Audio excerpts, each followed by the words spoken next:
So I would, on behalf of all the audience, both virtually and also those who are present in the hall, today I would like to take help of this eminent panel to get probably some kind of answers to those questions which are still lingering in our minds, and answers which are going to come from them, I am sure are going to help us to implement certain changes to our policies, procedures, and enable us to go into a growth trajectory and also deliver goods which are compliant with the global standards. Now, before actually going into specifics, probably I would request each of the panelists probably to kind of give a overview of their thinking on the topic. Maybe we'll start with the lady, the lone lady panelist of the day, to give her sense on the clean room practices for sustainable growth. What does it mean to you, and what would be the message, one message probably you would like to give to our pharmaceutical and life sciences community? Thank you, sir, and it is an exam you are giving me. So, thank you so much, and good evening to all the panelists.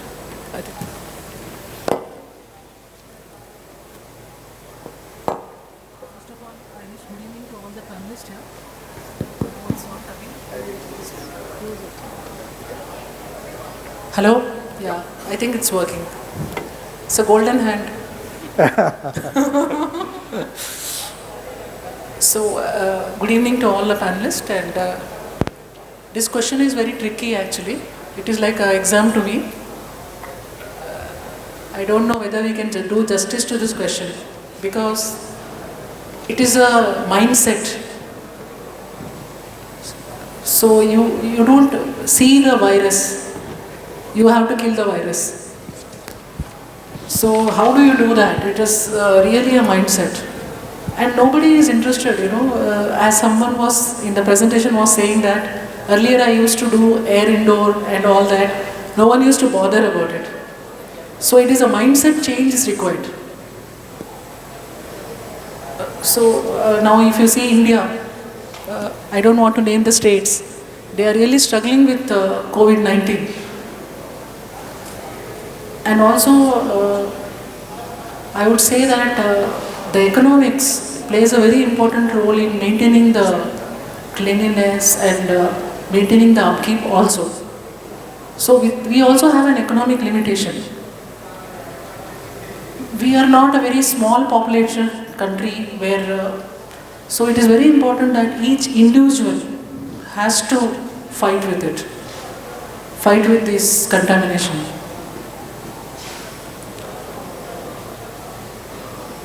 So coming back to the question of Dr. Sir, what we have to do is, we take it up as a religion. Take it up as a religion. Suppose you are a health worker, take it up as a religion. Say that whatever in my preview is there, I would avoid contamination risk. Suppose I am working in an operation, pharma if I am working. So every day I am going, and also one is you do it, and also how you can influence others by enlightening them, by educating them, by guiding them. So if you take this, definitely we can do a lot for this. Thank you so much. Thank you, Dr. Lata. I think, that's a very good message. That is to provide the leadership. I think, that's what you were talking about. And also probably being the example to your employees so that, they can take the right kind of practices, which is going to improve generally the situation within the company, and also which is going to have a wider kind of reflection within the country.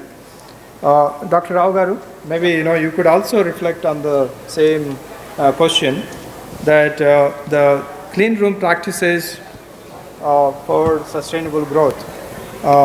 You being a leader in industry, especially working in the quality area for almost 4 decades, what is that one message probably you would like to give to our community so that they can benefit? Maybe you could summarize and distill the 4 decades of your experience into few lines, probably. Sure, sure. See, the cleanliness in a clean room is a combination of clean room infrastructure, clean room facility, the control, and thereby maintenance. It is not, by just if your clean room is not designed properly, right? You by just practicing something, it will not achieve, right? It has to be supported. Your infrastructure has to support, your control has to support, and then you practice that. So the combination of these three will give the cleanliness. Okay? So in order to do all these things, there is a basic understanding is required. And as Lata is saying, there is a basic culture and basic mindset is required. Right? So the end result is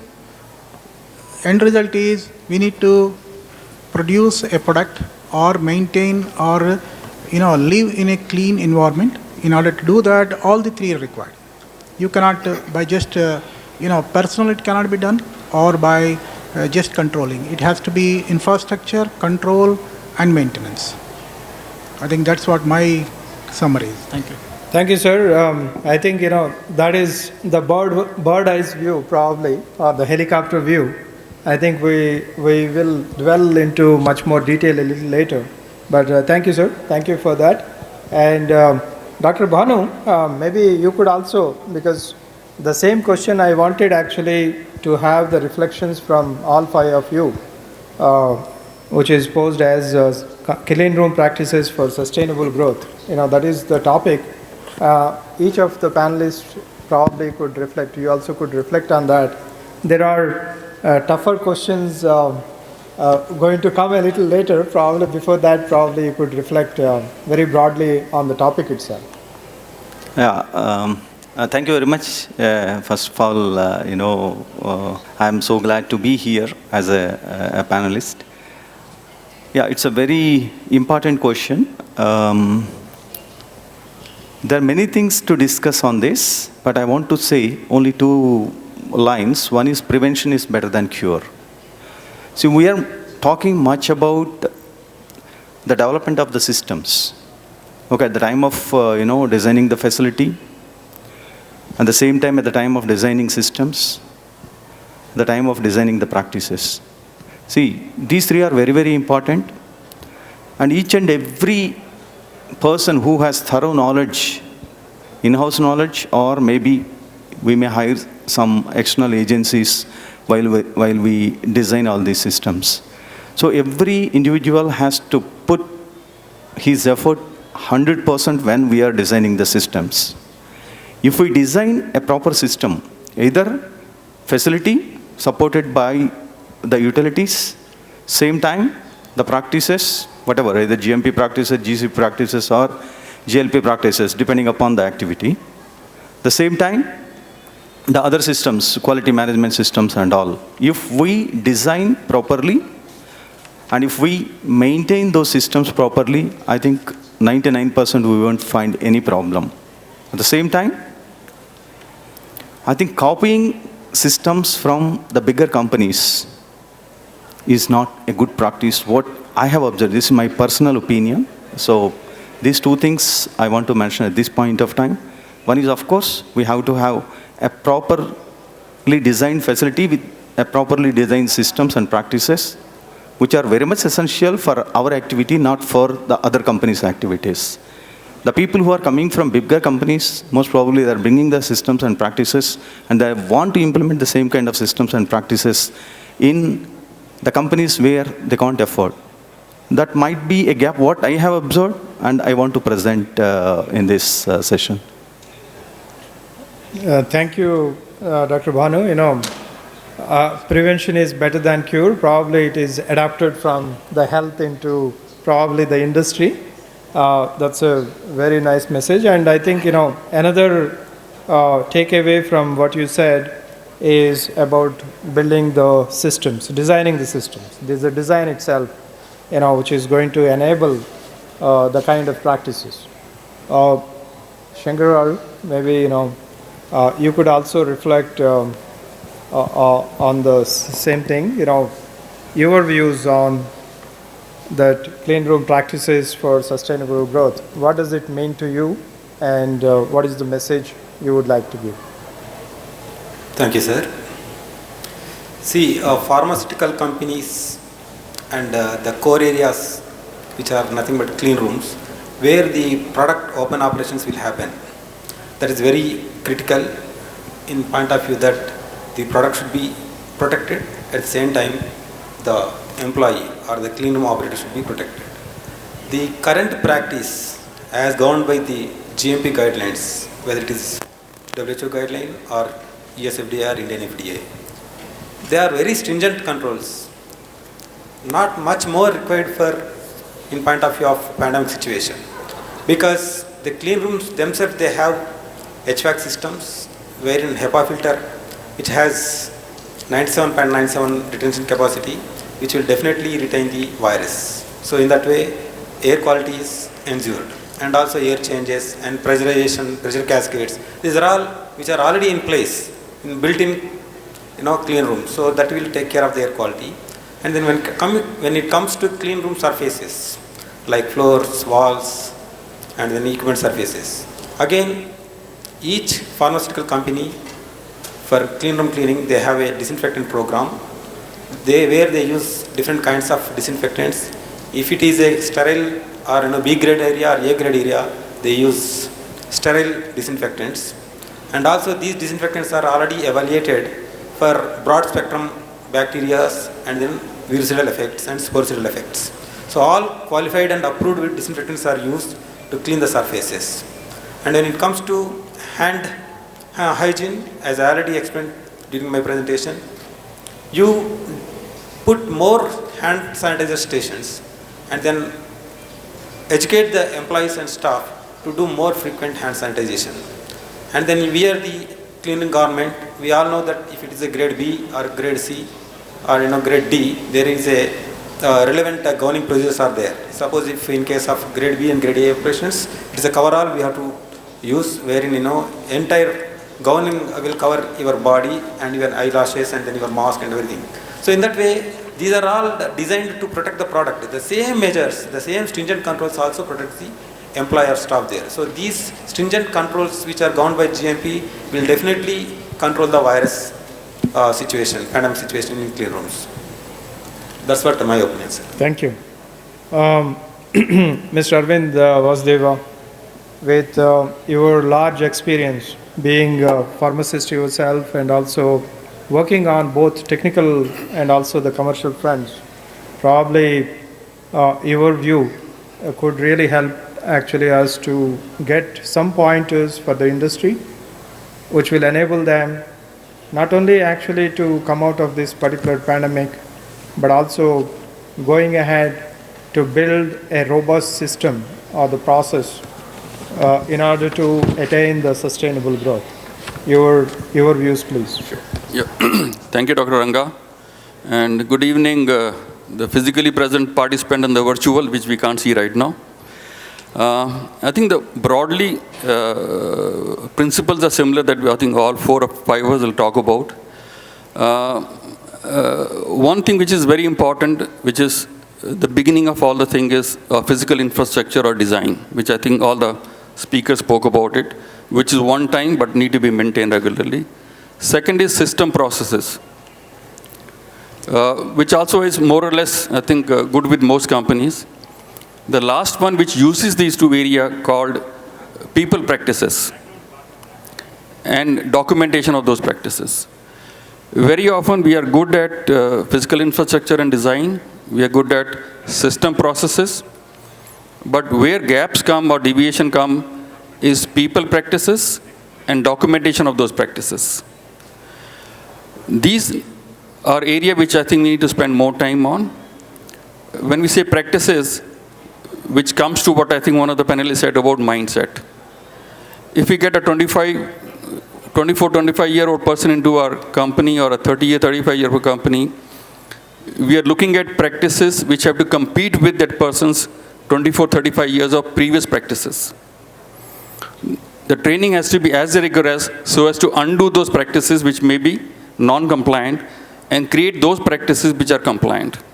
So I lay emphasis a lot on practices and documentation of practices which implement infrastructure practices and system processes. The last part which I will again add from system process practices is simplification of those system processes and practices, because if system processes practices are understood well, people are trained well, implementation is as good as understanding of the person or practices of the person. I normally simplify these three parameters into three sentences in English to ensure that compliances are good on the clean room areas or any other area. One is write what is right. That means we need to write what is the right practice. Second is do what is right, written. Write what is right and then do what is written. The last part is even more difficult, is write what you did and when you did. The last part is important because if you write 2 days later or 3 days later, memory may be lost. So write what is right, then do what is written, and the last part is write what you did and when you did. If these are taken care of in any clean room practices, deviation will be minimal. Thank you. Wonderful. I think, thank you very much, Mr. Arvind. That really summarizes all the points, what the panelists, other panelists also have mentioned. Just give me one quick second. You have talked, all of the panelists have talked about the design, the compliance, the system process and practices, documentation, training, and people probably attitude, etc., etc.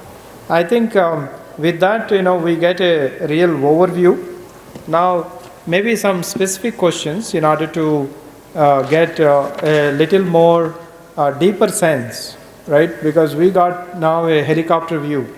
Now it is time probably dwell into a little detail so that we really get the things which are required just to go and implement kind of stuff. From that perspective, Dr. Bhanu, one question, probably the same question I would also request later Dr. A.R.M. also to reflect on. It's again a little broader, but not as helicopterish as the previous question. Is what is the best way to handle clean room issues? What are the roles and responsibilities? Because Mr. Arvind also talked about not having most of the times having the clarity on the role, right? Which actually complicates the matter. There is no simplification. There is a burden of complication of process and all that stuff. What are the roles and responsibilities? And finally, who is responsible? Is it employer or employee? Who is responsible to ensure that the clean rooms are going to be handled well and the issues are not going to arise from that? So, it's a very, very important and very useful question. With every person who involves in the development, manufacturing of the pharmaceutical or biopharmaceutical products are very, very important. Not only just the employees, the employer is also very important. See, when we thought of getting into a pharmaceutical industry or a biopharmaceutical industry, I'm just talking about an employer or the investor. It's not good to leave the things on somebody whom he thinks as an expert. So first he has to express what he wants. Pharmaceutical industry is completely different. It is not the industry like other industries like real estate, etc., etc. the people who want to get into the pharmaceutical industry, they must understand what they want. And they have to, if they have knowledge, absolutely no problem. I know very well they will definitely involve from the beginning. If they don't have knowledge, at least they have to gain the knowledge, or they have to depend on a person, a trustworthy person, to help him from an employer side. The second thing, he has to understand his in-house capabilities. So when he thinks that he want to hire a group to lead the projects, a new project or an extension project, so he has to understand his in-house capabilities, that means the employees who are working with him.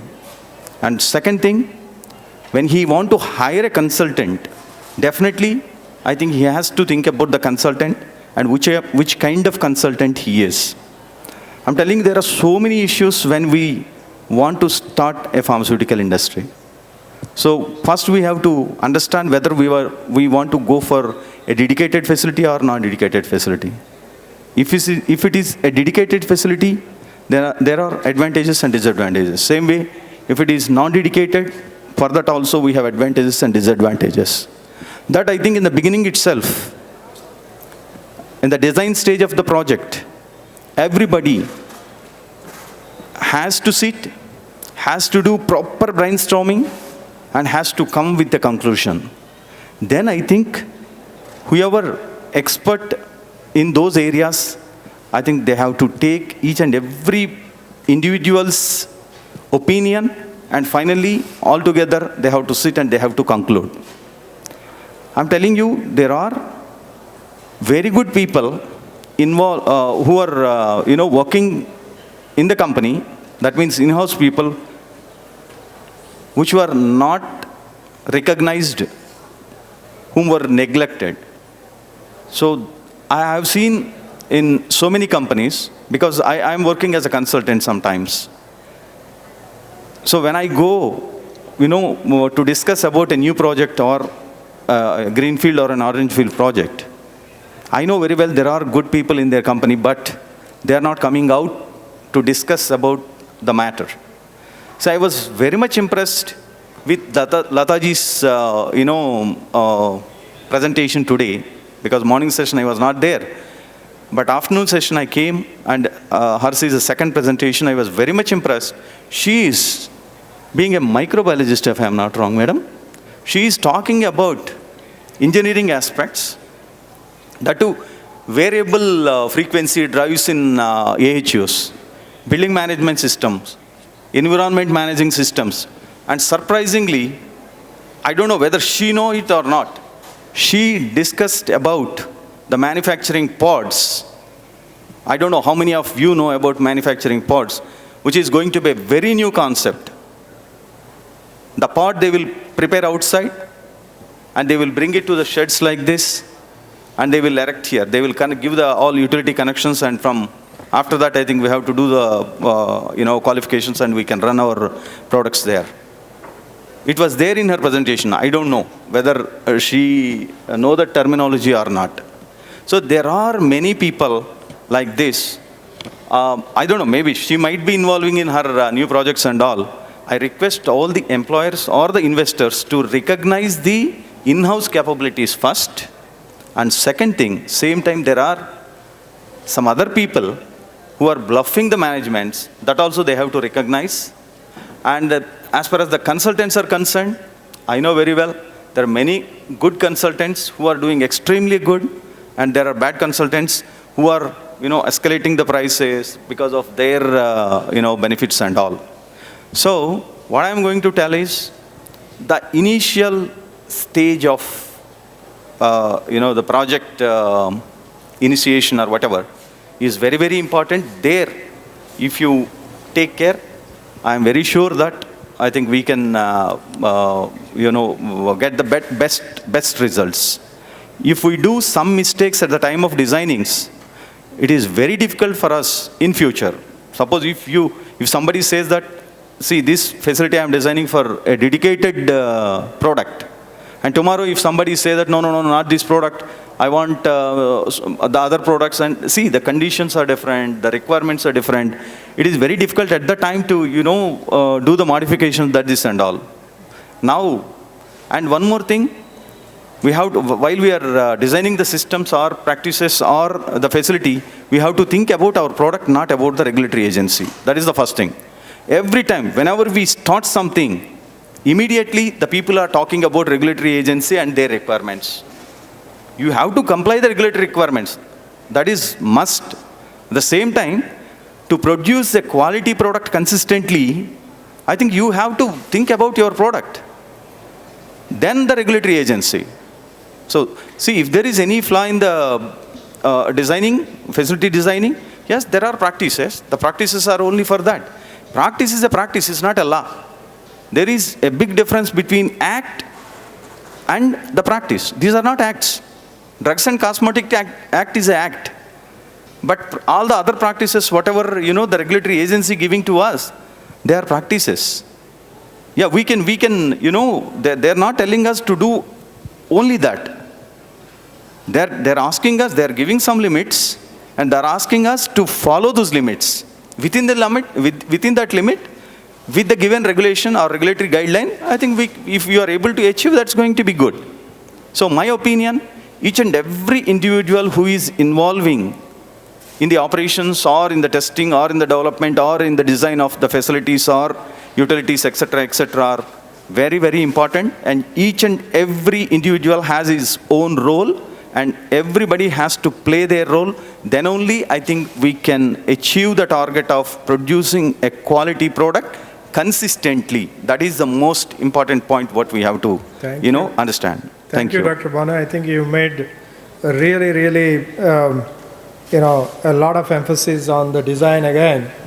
That's a very, very valid point. And now, may I request Dr. Rao also to reflect on what are the best ways to handle clean room issues? Because many a times there is a lot of confusion that who is responsible actually to identify and who is responsible to mitigate. I think, a lot of organizations, especially those who are evolving, there is a lot of confusion on the role clarity on who is responsible to handle the clean room issues. Probably you could reflect on that, please. So I think I think Anand, right? Dr. Bhanu. Bhanu, sorry. So I align many things with what Mr. Bhanu has said, right? Coming to very specific to the responsibilities, it's everybody who is involved in the clean room operations are ideally responsible, right? But before that, the design and the system has to support, right? See, one of the very traditional mindset to us is every problem we will say it's a personal problem, right? So, which is not, right? If a person is not following, which has been written or designed, that is a personal problem. If even a person is following but is not able to achieve it, that's a design or a system problem, right? So, the best way to handle is take this as a learnings, whatever issues you are finding, analyze where it is a problem. Is it a person-specific problem? Is it design problem? Is it a system problem? And then correct it and then move on. So issues do happen, right? So as we go on, we need to improve that. So, it is not only employee is responsible, employer is responsible. As I said, employer is responsible to provide the infrastructure and facilities which can maintain clean, the room clean, right? The personnel is responsible to maintain that, right? If both doesn't hand in hand, then you can't maintain the clean room at all, right? I think that's what. Thank you. Thank you, Dr. Aram. That's a very, very crisp and precise kind of comment, which is really helpful. Now, moving into the next question, probably I would request Mr. Arvind to comment. As we have discussed in the beginning of the panel discussion, on one side there are cost pressures on pharmaceutical companies and also the life sciences companies. But on the other side, you have got increased compliance burden, right? So they cannot go hand in hand, right? There is a cost and there is a compliance.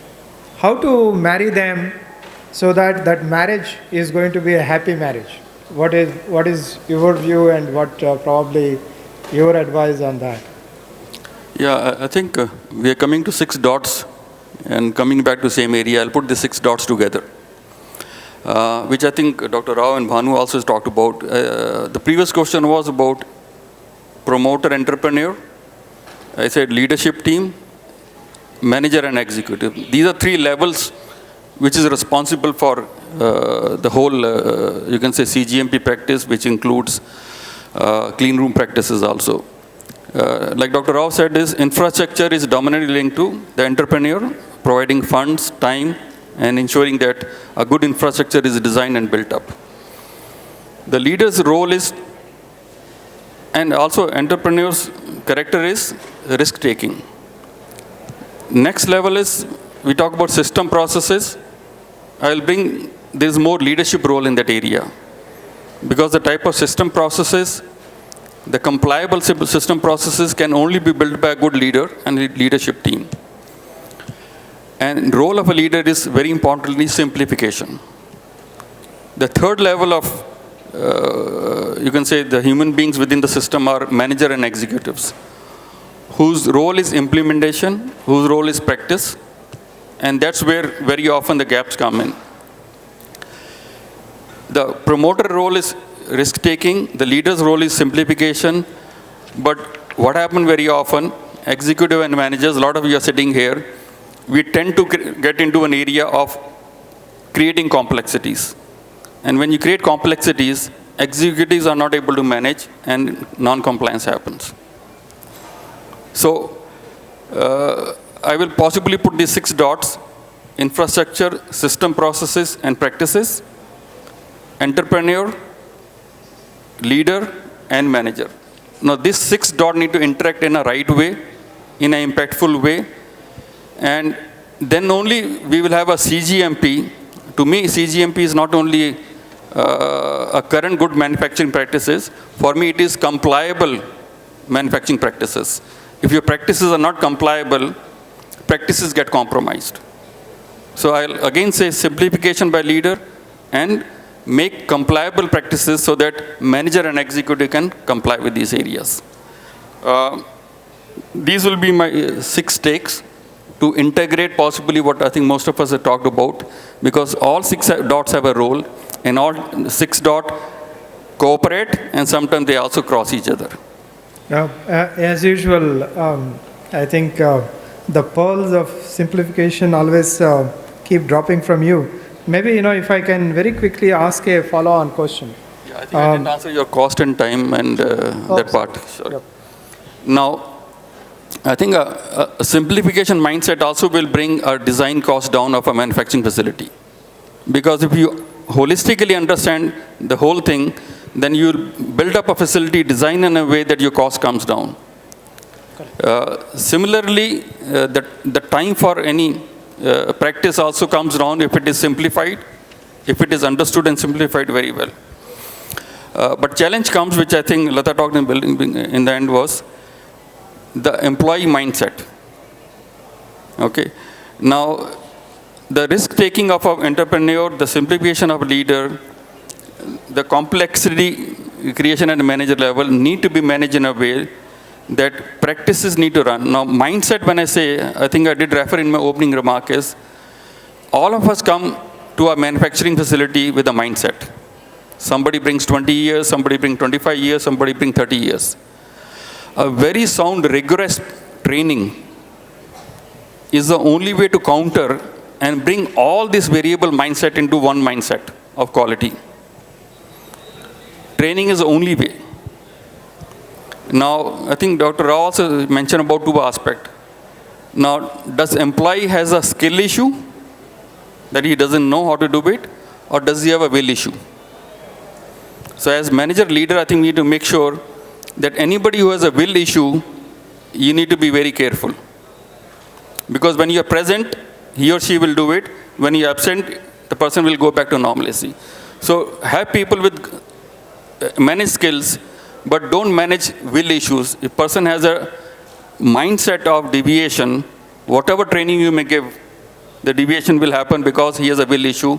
Skill can be managed, will cannot be managed. And like I shared with a lot of my HR people saying that hire people not for skill, hire people for will. Skill can be managed, will cannot be managed. You try all your life. If you can manage will, I'll give you a reward for that. Thank you. Thank you, Mr. Arvind. Thank you. If I can ask a follow-up question, since you have worked with some of the largest companies in India, right? And also now you are handling a relatively small operation of the company. How do you see this interaction of all these 6 dots across this section of companies where you had the opportunity to lead big and small teams, probably? Okay. I think one thing I'll share with the audience is that running a small company, big company is not different. It is only the type of pressure that we put on ourselves. Okay. I worked in a company which is $2 billion, and now I'm in a company which is a fraction of that. But time, effort, skill, everything required is similar. Yes, like what Ranga asked about the 6 dots. Now, I'll again come back to same thing, is the central role. Who is in the center of 3 people? Entrepreneur, leader, and manager. The center is leader. A promoter has inherently risk-taking ability and mindset. And that is not good for quality management system. Okay? Manager has complexity mindset, which is also not good for quality management system. So the leader in the middle has to manage the risk-taking and moderate it. Also has to manage complexity and again moderate it. This moderation role, I think Dr. Rao will possibly understand what I'm saying. It's a very critical role of a leader, how to moderate risk-taking and how to moderate complexity, and then you get a very compliable, good manufacturing practice system. Thank you. I think that's really wonderful, to get that kind of insight with a very rich experience of working in a cross-section of industries. Now, let me move on to the next question. There is, as we also discussed in the beginning of the panel discussion, there is a lot of anticipation from the public, from the communities about the vaccine as a silver bullet for getting alleviated from the current pandemic situation, and probably the people are looking this as a hope to finally come out of the given situation. Now, since we have our expert coming from the biologicals company, and which is predominantly into vaccine manufacturing, probably this question could be answered by him, that with the kind of population what we have, 1.3 billion, which requires, if we are talking about a 2 dose, then we are talking about 2.6 billion vaccine doses which have to be manufactured in a very short span in order to not to have this disease escalating, this infection escalating, and also to crash the timelines to contain this the current pandemic. So if you had to manage that kind of capacity, which had to be put into action, right, without foregoing the quality standards, without foregoing actually the decontamination practices, how you would look at that kind of perspective? What measures can be taken, and how you can manage that kind of demand and sustain the product quality? Maybe you would be working in 3 shifts too. How do you manage that? Thank you, sir. Yeah, as you said, the demand will be huge, particularly country like us, where 130 crores population. So definitely, we know that worldwide there are more than 90 candidate vaccines under development on different platforms, and 6 of them are advanced to the clinical phase, and a few of them are already crossed phase 1 or 2, and then entered into phase 3. Yes, so demand is huge. It's not that overnight we will cover entire population. It takes months, years. If you see polio, now we all say that polio is eradicated. So how we could eradicate polio? It is, I think, more than 15 to 20 years, fight against polio. So wherein, every Sunday there was a government organized polio program. So it took 15 to 20 years to eradicate polio from the world or from the nation. Similarly, the COVID also can be, controlled with the vaccination. But only thing is, it's not months; it will be definitely years.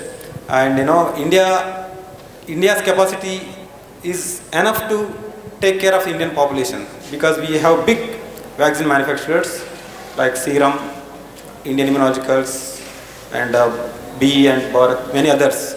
So the capacities are huge capacities. As I already said, 90% of the world requirement is met by India with respect to measles. And more than 70% of the vaccine requirement is met by the India for other countries also. Similarly, Indian population can be catered by Indian manufacturers. But only thing, it takes time. And the next year, first quarter, we can see the vaccine in the markets. And then, for years, coming down, then we can control this. That's what I foresee. No, I think your point is very valid that we have enough capacities in India. I think I don't want to dispute on that. I think nobody can dispute the prowess of Indian biological companies in order to provide for the needs of the world. There is no question about it. But the question at the moment is only about the time. How within such a short time, like a 6 months or probably 9 months, how do we actually vaccinate our populations within that short time in order to further the disease doesn't escalate? That is what is the question. Yes, as you rightly said, we have built enough capacities, but all these 2.6 billion cannot come out unless there is going to be some kind of innovation which is going to enable that kind of production without foregoing probably the quality management systems or the practices what we are talking about. Maybe if you could very quickly reflect on that. Yeah, definitely. So it takes years to cover the population. The only thing is we have to prioritize the target groups. Like first we all know we have been seeing the COVID warriors. So the first target will be the COVID warriors like health workers and doctors, these kind of people who will be first given importance to administer the vaccine. And the next is the next line defense people. And then like that we have to prioritize and then immunize the people, like then schools, teachers, and then children. So we have to prioritize and then go forward. Otherwise, as you said, it is very difficult to cover entire population within a year.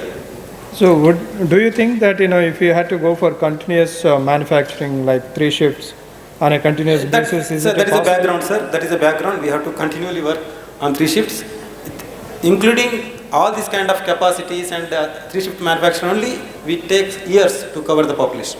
Okay. So do you think our biological companies are really geared up?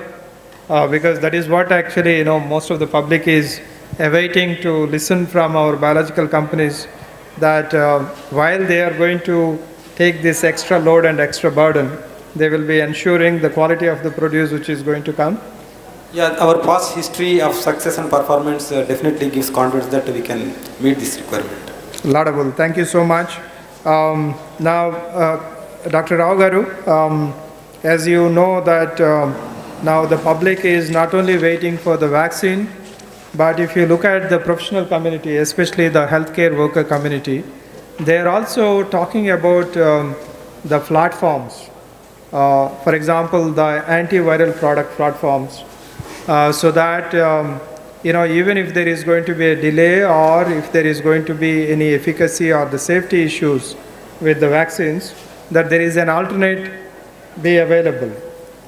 In those cases, if there had to be a large stockpile which is required, do you think that our industry is really geared up to take up that kind of burden to produce a very large scale antiviral products without, of course, foregoing the quality standards? I think it is yes, because even today India is the largest producer of antiretrovirals, right? And primarily India is a lot of capacity, and I don't think so it is an issue. The only hitch it could be is some of the dependency of intermediates of API on China, most probably. I think that's a very reassuring statement coming from a quality leader in the industry, especially those of the friends from media who had been watching and asking the questions. I think that gives you the kind of message, very clear message probably, which you could take it to the public so that you can reassure them and to some extent give kind of confidence to move on with their lives. Now, maybe one question to Dr. Lata. Maybe we are running probably short of the time. I will try to wrap it up with two successive questions. One, you had been in the industry managing quality for quite some time, right? And India had been always thinking about coming into the PICS so that we have the access to the global market without going through a lot of unnecessary hurdles and the process for expanding the reach of Indian products into the global arena. What is your view on implementation of PICS in Indian scenario, how it is going to impact the quality standards and the decontamination practices in Indian industry? This question, if you see, the pharma industry and the license industry has lot of knowledge already, and also these are nothing new. These are nothing new. We have been, good companies have been doing this, sterilization, sanitization, decontamination, even good hospitals for that matter, they have been doing it. Now the challenge is how it happens in a way to reach out to in a huge population. How does it gets it done? So this is a little bit of challenge also. When you see this actually in a pharma and license industry, so this is a very sophisticated industry where the Indian has been doing all this decontamination, sterilization, and all this for years and years. The only thing is now there are no experts coming in. So it is a here and there knowledge, which will not work, which will really not work. So this has to be time tested, and there needs to be a synergy between those who have already done this, who have already researched it and already worked for it and already they are time tested. It is a time tested, I would say, that word time tested. And also the entrepreneurs, many organizations can take it as a corporate social responsibility, and they can come forward, and then they can also build it, like they can volunteer it, because it is a national issue. This COVID is a national issue, and they can take it as a part of CSR, and they can link it, like some of them they can volunteer it, and they can maybe, let's say, as a corporate social responsibility, a company says that this particular village I am taking for the vaccine implementation and for disinfectation and things like that.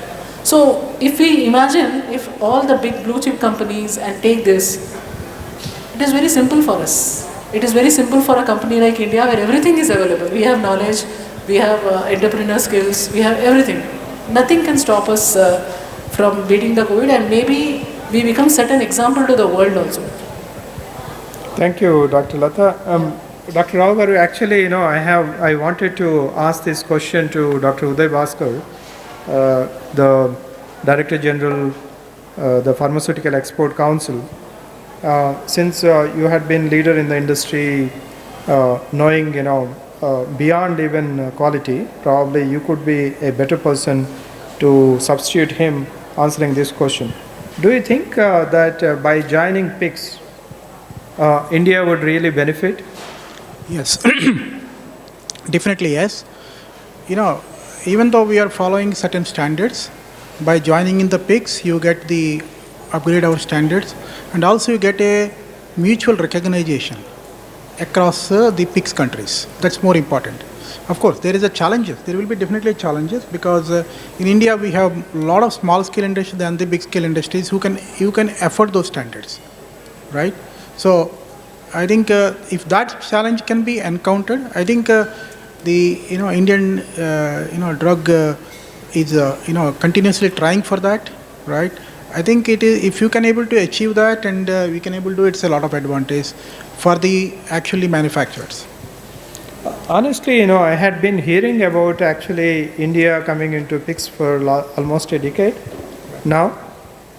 What do you think, is becoming a hurdle for us to do that from your view? See, only one thing is the affordability by the small scale industries, right? So we have, let's say, I don't know exactly economics, between 80 to 20, I think 80 is small scale, 20 maybe big scale, right?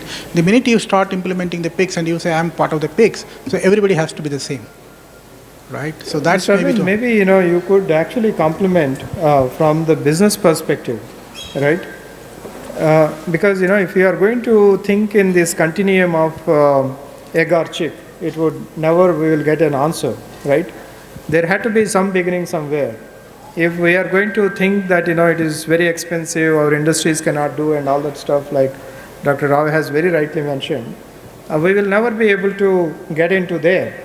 What do you think? Because today I know that the Pharmaceutical Export Council members are watching us, and also the wider audience who are interested actually in the export promotion is also watching us today.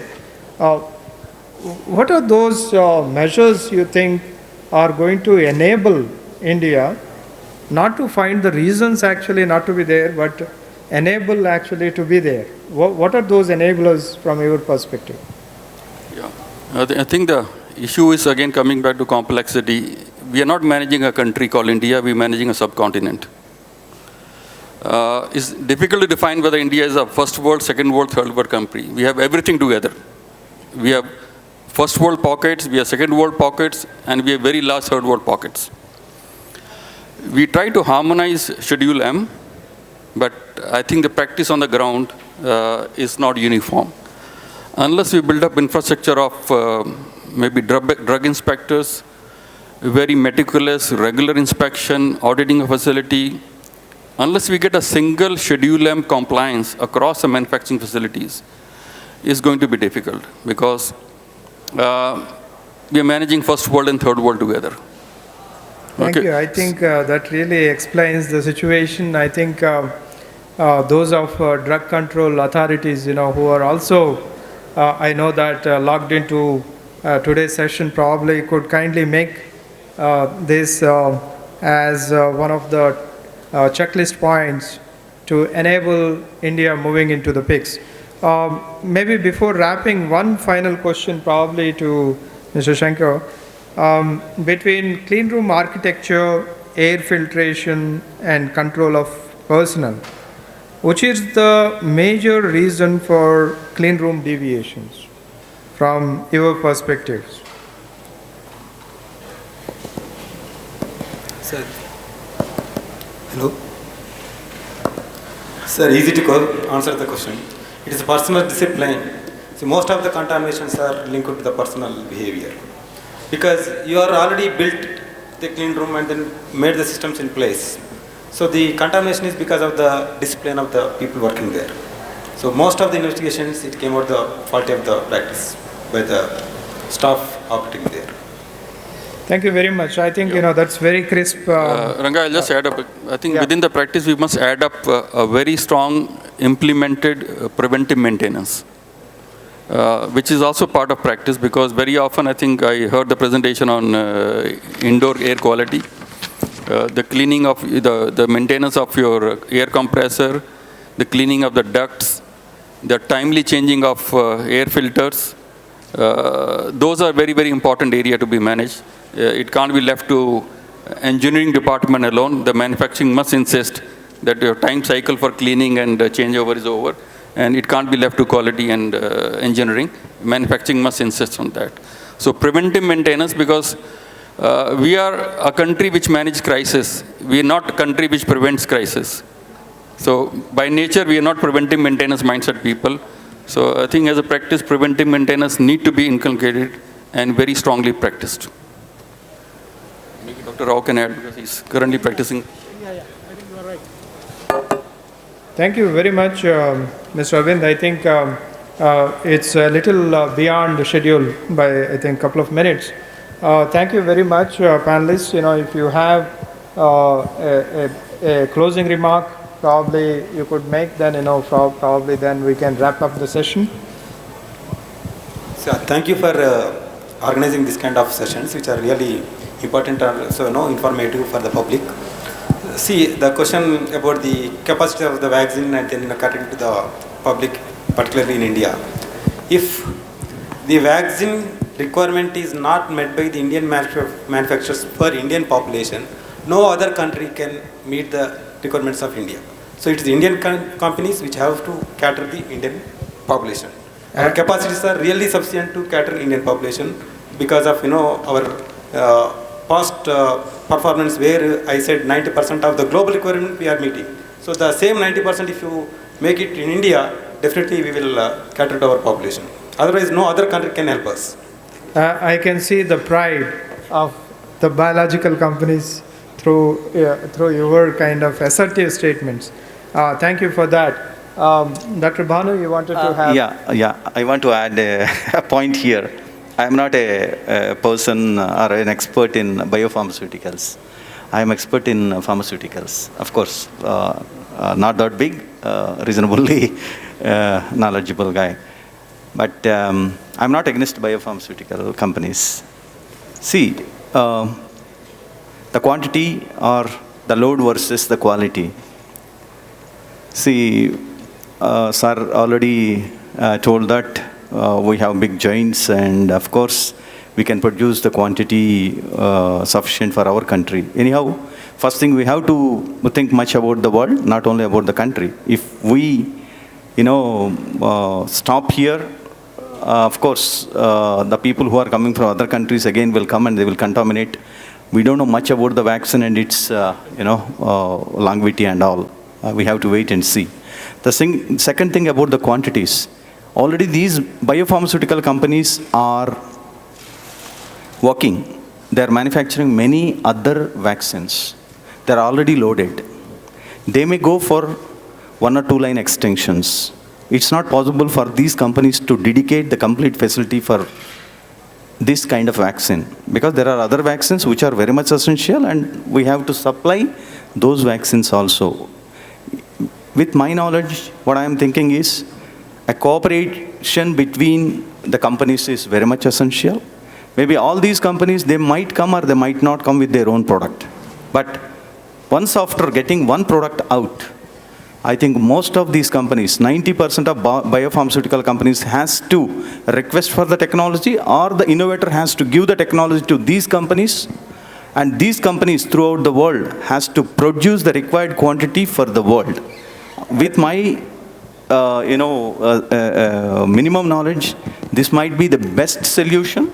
I don't think that it's not unmet thing. Definitely it's possible, but a cooperation between the industries are very much essential, between the innovator and the industries. I think that you have very well summarized about the collaboration. I think the Vaccine Alliance is working on that. I think with the help of several non-profit and also the for-profit organizations, the Alliance is working at the moment in order to ensure there is going to be equitable distribution of the vaccine for the COVID. I think the world is evolving. I think the world is understanding the need for collaboration. And if you have heard the chief scientist from WHO, Dr. Swaminathan, who happened to be Indian, but now she is leading World Health Organization in her capacity as the chief scientist. She said, unless we are going to get away from the vaccine nationalism, we will not be able to survive. So I think that is what you also have summarized. Thank you very much, Dr. Lata. Very quick recap or summary kind of remarks, please. First of all, it is really inspiring, and this type of, first of all, I would like to thank you to taking this initiative as a former preventive health and infection control initiative, and also thank our head Dr. A.R.M. Rao sir for giving an opportunity to being a presenter in this particular session. And other than that, this is what I feel is, this should not be just an expo. World has, people have told in WHO and certain people have been talking that this is going to take a minimum 1.5 to 2 year period for complete vaccination of the population and all. So this is going to continue, and we have to live with all these things. So this particular community of the scientific community and also the community who can take it forward, the leadership and all that, should be a continuum. This is my thing, and this forum should continue so that for the larger benefit of the society. Thank you so much. Thank you, Dr. Lata. Sir, No, I had a question. For a change, I can ask a question. I think maybe our colleague can answer that. Do we have enough glass vial capacity in the country? Glass vial manufacturing, empty glass vials. Because we can manufacture enough doses of vaccine, but do we have enough glass vial capacity in the country to contain them? I think that's difficult. That is difficult to answer question. Because you can make doses, but packaging material to contain them and transport them, to move them. Exactly. Yeah. So maybe that's an opportunity for an entrepreneur to look at proactively building up the capacity. Okay. See, there are several challenges, but back end, everybody is working on this. Background integrations, everybody is working on this. There are a lot of new companies are coming up for manufacturing of COVID-19, right? I think we're getting up, but the answer, do you have capacity? I don't think so. Thank you very much, panelists, for a wonderful feast.